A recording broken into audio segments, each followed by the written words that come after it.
Andy, I know when I need a haircut because my hair looks like it does right now. Like Yeah, this is same, this is same. like all over the place. I'm just like I need a haircut. I So like that'll it. happen It's this like a little weekend. bit wild, So it's like you're like untamed Dave Pounder.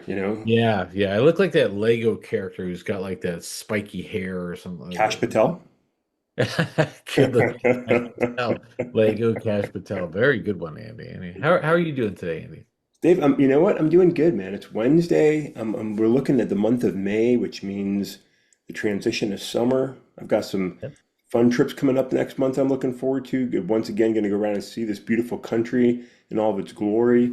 And Dave, some good things we're going to talk about today that make me feel good. But I've got a little Yeah. something for us this morning that had me questioning, Dave, a lot of things. Dave, a lot of things.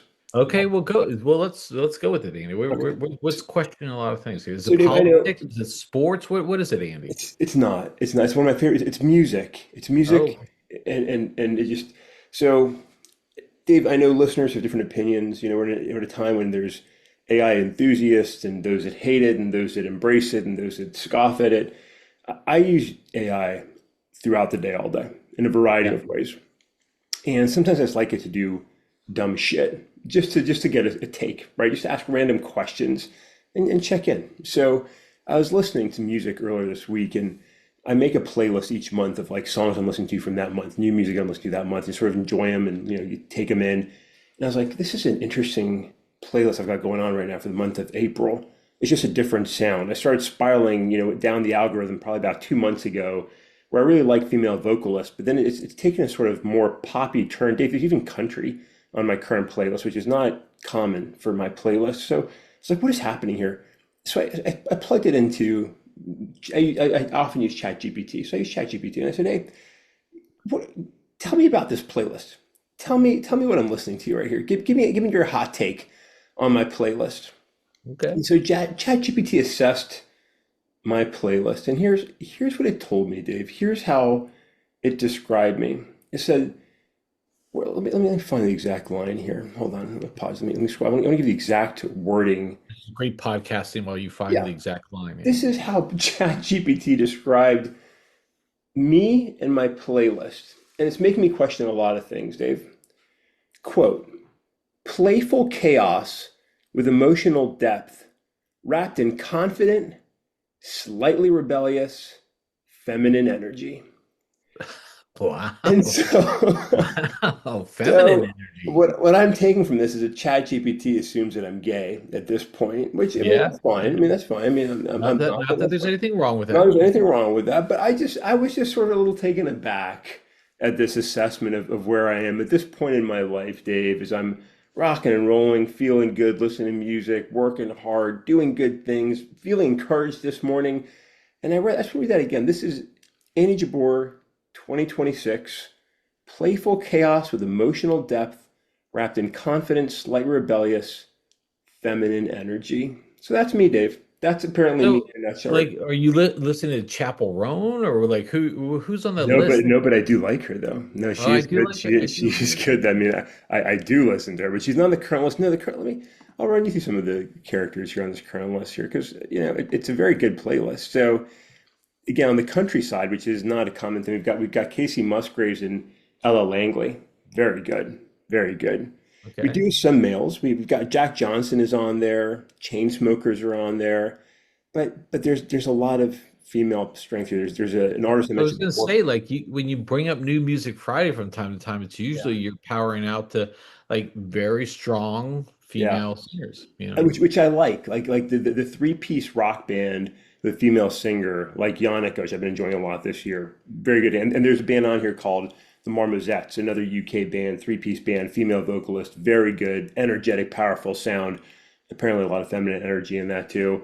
There's a Canadian Yeah. artist I mentioned, Baby Nova, who I've really been enjoying. Her album's really good, very sort of Well, mellow and like you've answered your own question here, Andy. I, Like, I know, I know. I mean, I've obviously done this to myself, and I'm okay with it. I'm embracing who I am. At this point in my life, I embrace who I am. I'm proud of who I am. I just wanted to share how yeah. this was relayed back to me. So that's me. I, That's wo- me, and that's me this I morning. wonder what I would do if I had my put my playlist up on there. What ChatGPT would say about me? Yeah, Probably, let's you see. know, I got a lot of old school like Stone Temple Pilots and Yeah, grunge on there that's hot though. though. So That's hot though. That's so good. It's so good. okay, all right, Andy, let's jump into some things as we Yeah. try to process your your playlist here. You want to feel Um, you want me to feel my rebellious feminine energy this morning? yeah, yeah, exactly.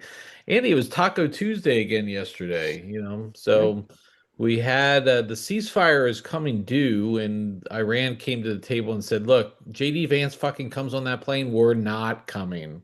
Like that's what they said, and this just again continues to reinforce the whispers. Is Vance the guy or not? It looks like your prediction is leaning heavy. If I were betting man, I'd go with your prediction that they're trying to get JD Vance out or blame Yeah. game somehow. Yeah. Anyways, Trump has just like said, "Hey, forget it. We'll just extend the ceasefire. Not even to the 2 weeks. It's just we're just going to extend the ceasefire so Iran can get to the table with a strong proposal." Because Is the there any government's in other way to disarray, say, Dave. what? The government's in disarray. The president's just being kind, giving them a chance to get themselves together. So, Well, yeah, and that's the thing is like, is there any other way for this administration to say, like, look, we didn't like this Iran thing didn't work out quite the way we wanted. All the shit that we've been saying about, like government in disarray, there's riots going to be happening and overthrow the government. The military is decimated. They have nothing. Like maybe we're like let's just take the win of stopping like wasting munitions and killing innocent civilians and just like let's just try to find some way out of this thing. That's what it seems like, Andy? yeah, yeah, I think you're right. I think you're right. And so we're going to end up with something, well, we'll see where it goes, Dave. I can't even predict where it's going to go, but we'll see where it goes. Yeah, we'll see what Trump wakes up with in the morning and I mean texting overnight. Okay, so I don't think there's anything more to say about that other than like good taco moment. Yeah. Another moment, Andy, yesterday occurred in your state, Yes. the great state of Virginia. Virginia is for lovers, That's especially right. those with female energy too, feminine energy. Rebellious feminine energy. Rebellious feminine Yeah. energy. Get it right. And rebellious was the mindset over these last two elections. The first one was the governor's race that we covered last November. Yeah. And then this one here, Andy, redistricting. And it won by a 3% vote. And the Virginia's going to redistrict, follow the lead of Texas and all these other states that went ahead. I think one of the Midwestern states did some as well. The Democrats said, fuck it. If you're going to do this, we're going to do it. Yeah. And they picked up probably, looks like somewhere in the neighborhood of 4 or 5 seats, probably for the midterms. Yeah.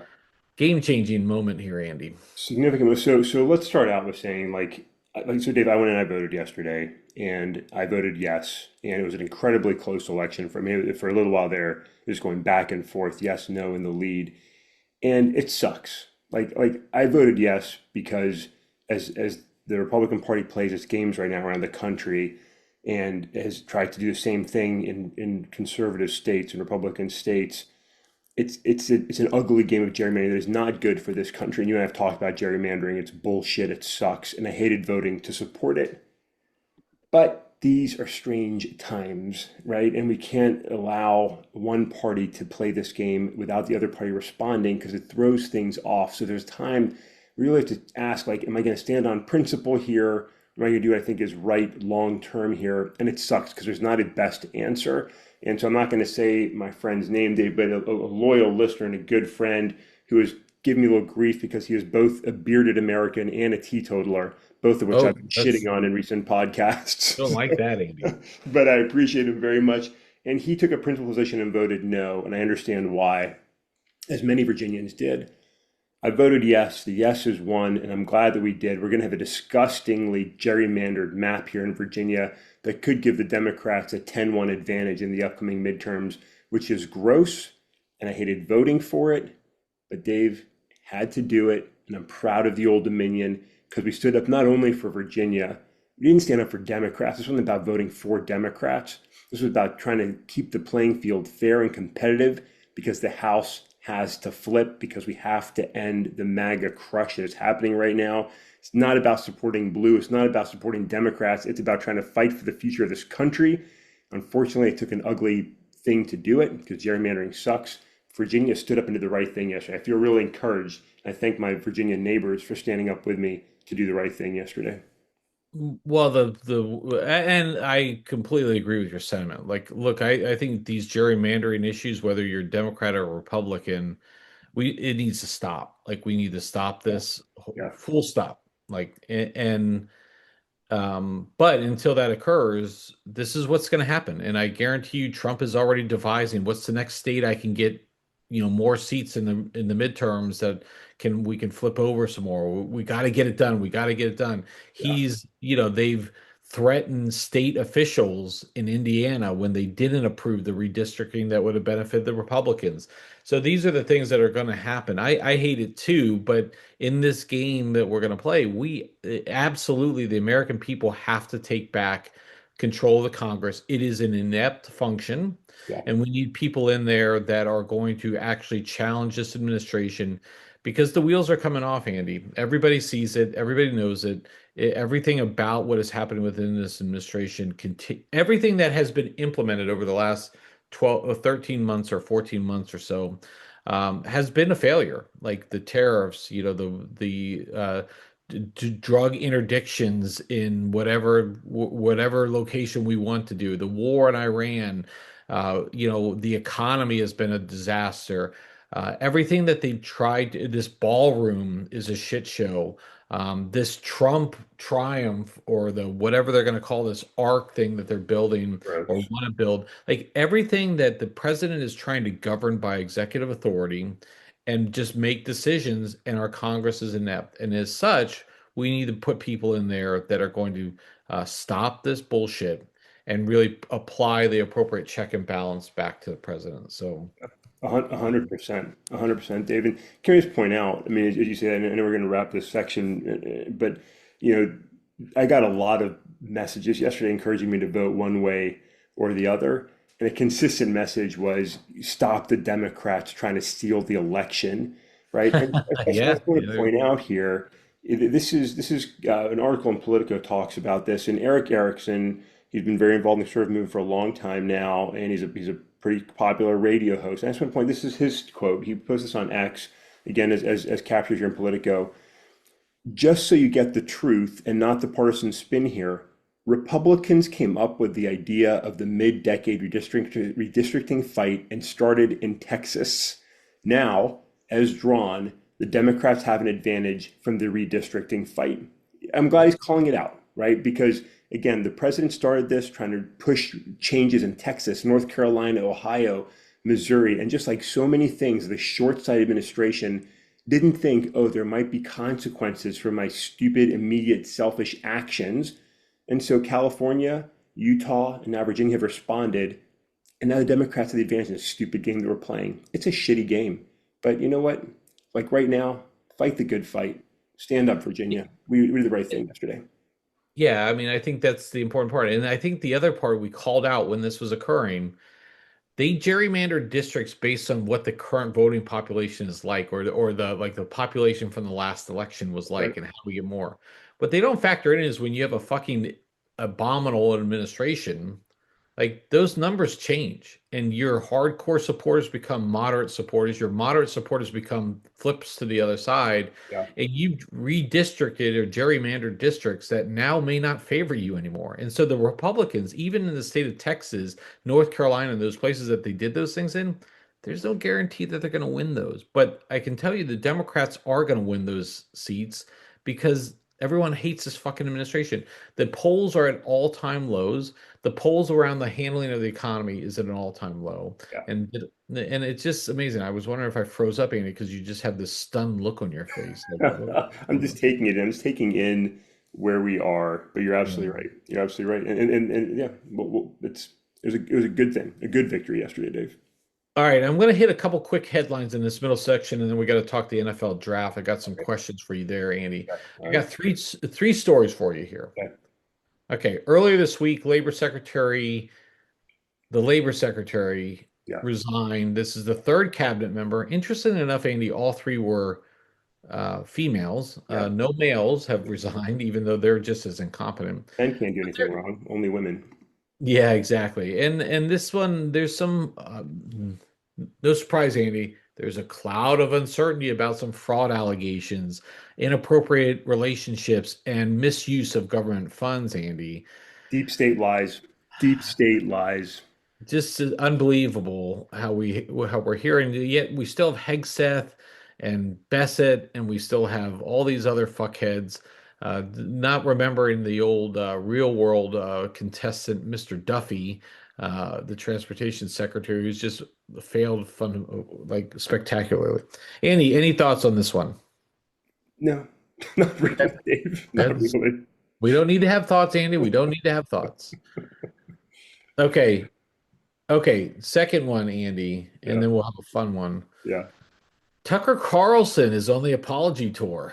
yeah, He is coming out hardcore, very reflective, and some may even say somewhat emotional yeah. about the fact that he acknowledges that he was a contributor to misinformation, abuse of information, misleading, I think is the word he used, misleading the American public. Look, Tucker Carlson peddles in his own conspiracies. I think the Trump administration's own conspiracies are probably a little too far, but they are who we thought they were, is the old line that we like to use. And Trump has always been who we thought he was. People just bought in, and Tucker bought in, and now he's trying to apologize for it. Andy, thoughts? Yeah, Dave, look, I'll take it, right? I'll take the fragmentation of the MAGA coalition. I'll take this as a win. But like let's be honest about Tucker Carlson here, right? He went into this with eyes wide open. He has spoken about his disdain for this president. And either because he's an opportunist or a coward or both, he said, I know I hate this guy, which he literally said, or but fuck it. I'm gonna go along and support him anyway because that's the best thing for me right now. And he did it. And so now he regrets it like so many Americans regret what they've done.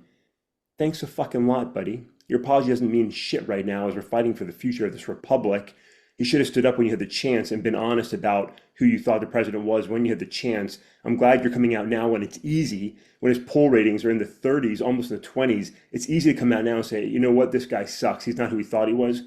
No shit. You knew that all along. So I appreciate Tucker's coming to this moment. I appreciate him bringing his base with him to this and like, let's see MAGA fall to pieces as it's inevitably going to do. But also, fuck you, because you could have done this 3 years ago, 2 years ago, a year ago, and you didn't because you're looking out for yourself or you're a petrified coward and you hurt America for your own interests. And that sucks. But hey, you know what? Again, I'll take the fucking win, Dave.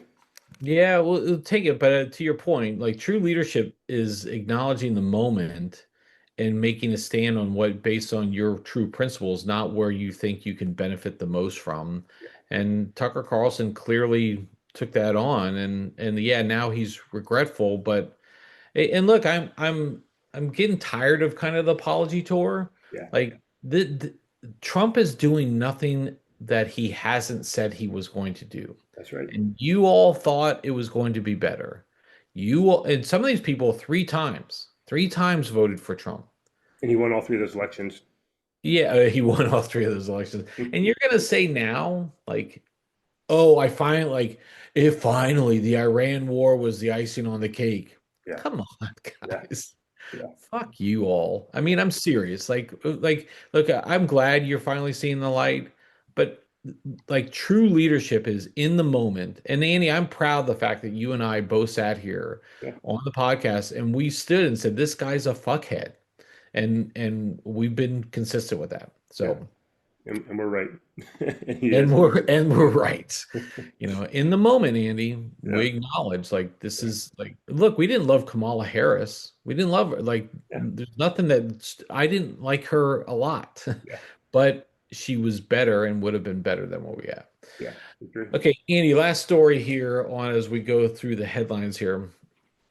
You forwarded this to me. I saw something interesting on Tuesday, and it was like the Onion. It was like the Yeah, InfoWars, yeah. like InfoWars. Alex Jones, the big conspiracy nut, who's also on Trump's hate list now, who like Carlson regrets what he did.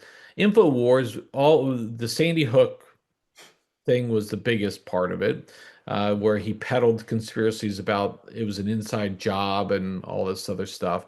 And the Sandy Hook Survivors Coalition sued and won millions of dollars, effectively bankrupting Alex Jones. Yeah. So The Onion, the satirical newspaper, which is actually wildly popular again, um, has is in plans to buy InfoWars, Yeah. and they posted a logo, a rainbow logo with the onion symbol in the middle of InfoWars. This is kind of fun, Andy. This is kind of fun. It is fun, Dave, because Alex Jones, like a lot of others we were just talking about, Tucker Carlson and the like, have been in the business of peddling absolute bullshit to the American people for their own interests. Alex Jones became a very rich man peddling conspiracy theories, mocking and making ridiculous comments about the Sandy Hook tragedy, hurting real people. That fucker finally got called for his bullshit in court and got reprimanded heavily for his Sandy Hook denial. And it's led to a disaster for his business, his conspiracy peddling bullshit InfoWars. And so the Onion came in to purchase it, and they're going to use it to mock conspiracy theories as like to use as another venue by which to sort of share their comedic takes on all things politics. The Onion's been fun for a long time. The paper copy is great. The digital copy is fun. It's clever. And now to sort of take InfoWars and use it as a way to sort of counter the bullshit being sold by Alex Jones and the like, it's a good thing. It's another victory, Dave, this week. It's something I think we should celebrate because Alex Jones, just like Tucker Carlson, knew what he was saying was bullshit, but he did it anyway to pad his own pocket, selfishly putting himself ahead of the American people, ahead of murdered children, and ahead of this republic. So fuck you, Alex Jones. Great to see Ben Collins and the Onion team take this over. I want to support it because I think it's the right thing to do. I'm happy to receive their propaganda nonsense and the gay InfoWars tote bag. But also, I just think it's the right thing to do because we've got to fight. We've got to fight this nonsense that's around us right now. There we go. All right, I got nothing more to add. You said that very well, Andy. So let's go into our last segment here. We're going to talk NFL draft. So the NFL draft is tomorrow. The first round Yeah, is on Thursday. Then we have Friday, Saturday, and Sunday. that's how days of the week Uh, work. Good job. It'd be a good time. All right, I got 6 questions for you, Andy. Okay. Okay, All right. six questions. All right. So I got to run through these pretty quickly Okay. because you like to talk. Thank you. So, okay, with that strong feminine energy. That's So, right. That's right. all right, 6 questions. Question number one. Anybody other than Fernando Mendoza goes number one to the Las No, Vegas Raiders? no, Any chance of that no, happening? no, Okay. All no. right. I tend to agree. All Yeah. right. Okay. A lot of news about Jeremiah Love, the running back from Notre Dame, Yeah. explosive running back. He is clearly head and heels above any other running back in the class. I can't even think of the second top running back here. He's not only the top running back, Andy, there's a lot of discussions about him being the top athlete overall. He can play wide receiver, he can do a lot of things on Yeah. your team. Yeah. A lot of scuttlebutt about him going to Arizona at number 3 now, which would be like a high pick for running backs. They're Yeah. starting to come back into vogue. The question here is this, Andy. If he doesn't go number 3 to Arizona, will a running back, Jeremiah Love, be in the top 10?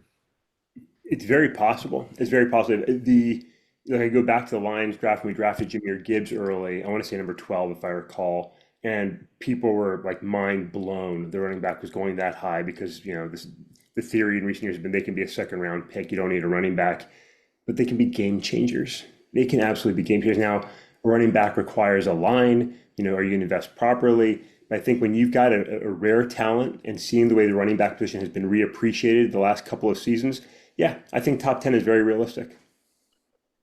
Arizona doesn't have a quarterback right now, and They I don't think shit. They don't, it's a scary thing. So it'll be interesting if they go offense here. yeah, I mean, look, the big thing on quarterbacks is it looks like next year is going to be a huge year for quarterbacks, but they thought that was going to happen this year as well. yeah. We'll see how that goes. Okay, so yeah, okay, so we'll mark that down. All right, so now to your Lions, Andy. Yes. Your Lions, I think, they have the 17th pick. Yep. Um, they're going offensive line, Andy. That's the Almost indication. certainly. Yeah. Are you true or false on that one? True. I think that's most likely where things go, and I think that's where it happens. Yeah. Are you going to be happy with that, Andy? Yeah, it's needed, Dave. The Lions, look, we got to the NFC Championship because we had strength in the trenches, and it's just taken a couple of hits over the last few years. Players have gotten older, players have moved on. It's not what it was, and that showed last year. It's a difference maker. You got to have beef on trails in the trenches. We got to build up that O line again. I think Brad Holmes is going to invest there. Okay. All right. Good. Good response, Andy. Is you're wearing your Lions shirt today. So we'll find out on Friday if in fact they go their way. All right. Number four, Andy. Yeah, bring it. We talked about Mendoza number one. Similar to Jeremiah Love, there's not a ton of great quarterback talent here. Yeah, My quarterback, Drew Aller, who's trying to recover from a disastrous season he had at Penn State, threw all our title hopes out the window. But the next quarterback seems to be Ty Simpson from Alabama. He's getting a lot of buzz. Some people even thought he was a better and made the argument, Dan Orlowski, that he was a better quarterback than Fernando Mendoza, who won the Heisman. Now, Alabama had a mediocre season last year. Um, there's a lot of talk. Is he going to be the top 10? Or I'm sorry, no, I'm sorry. Will Ty Simpson go in the top 20? yeah. I think there's a good chance that because the NFL is so itchy for quarterback talent, and nobody wants to pass up potentially, great talent, especially if you can get them at a relatively good price, which out of the top 10 in the first round is a pretty good price for a top tier quarterback. The challenge with Alabama, some of these really big SEC schools, I think we've seen they're good teams. We've talked about this before, Dave, and I question sometimes whether quarterbacks are really that good. Look at Tua, right? And Mhm. talented young man, incredibly talented. I mean, he's in the NFL because he's very talented, but he's not NFL cream of the crop talented. He just isn't. But his team Bryce is very Young. good. Yeah, yeah. So I don't have confidence that this guy's going to be like the difference maker for a football team. But I could be wrong. I could be wrong. But I think he will go top 20. I think there's just too much hunger for quarterbacks. Somebody's going to make that pick. All right, part two of that question, Okay. Andy. Okay. You already answered it. Will he be a bust? My answer is yes. I think Ty Simpson is a overrated Yeah. and he had 1 year as a starter. He didn't play all that great, especially near the end. Now, some people say he's injured. Andy, this has got huge bust potential. He's Yeah. not that big of a quarterback. He's going to get broken in half. I think he's going to be a bust, Andy. Yeah, So, I think you're probably right. I mean, again, you just look at like what's succeeding in the NFL right now. It's hard to be a smaller quarterback. Like it's just reality. It's hard. I mean, look at Kyler Murray, who's been playing with the Cardinals. We were just talking about very talented again. It's just hard to be successful when your O linemen are 6'6" to play as a yeah. smaller quarterback. I do question him as a solution, but again, I think somebody's going to make that pick. But I agree. I think probably bust potential here is pretty high. All right. Two more questions here, and this one's got three parts, Andy. Oh So, man, this is complicated. all right. So, question number one of three. Yeah. Okay. The Cowboys will use both of their first round draft picks, meaning they will not trade out of the first round. They'll draft both of those. Yeah. Do you feel Yeah, that's I think that's true. I think that's true. I okay? think, All right. yeah. Part two of three. Will I know either of those, the draft picks? Who they pick? Yeah, who they pick. Do you think I will know either of those players? Yeah, I think there'll be one at least that you know, and then maybe one wild ass Jerry Jones. What the hell do you just do? Draft pick? Okay. And then the final question is, will I care? Not much. Yeah, okay. So I do think the Cowboys are going to probably use it. That second pick is risky. I wonder if they'll try to trade down to get some more capital later because they got a lot of holes, Andy, despite what Jerry may think that they're right on the edge of the Super Bowl. Yeah, But there's a good chance I will not know any of them. But I do tend to agree. I'll probably know one name will be familiar, but I absolutely will not care. yeah, So, yeah. because again, the Cowboys, I'm not going to care about the Cowboys until January, you know, NFC Championship game level. That's where we have to be. They won't be there, but go No, I know. That's why I don't care. on. All right, last question, and we'll wrap up the pod. All There right. will be a major trade to move somebody from outside the top 10 into the top 10. Has to be into the top 10. Yeah, I feel like that's reasonable. I think somebody will Okay. trade to get up there to make a draft pick to fill a hole. I think we'll see something happen. Yeah, I think there'll be some kind of drama. Not in the top few. I think the top few will continue as they are. But yeah, I think somebody will get in there. Okay, that's it, Andy. That's those 6 questions. You did a good job. Well I'm done. excited. So when we come back Friday, we'll be on draft day. So we'll see. We'll see where this goes. So it is exciting. It's the start of the NFL season. So It's the start, Andy. It's yeah, it's the start. So, yeah. all right, Andy, let's see how those picks wrap up, and then we'll see where things go. Excited to catch up with you on Friday. So until then, Andy, I'll catch up with you next time.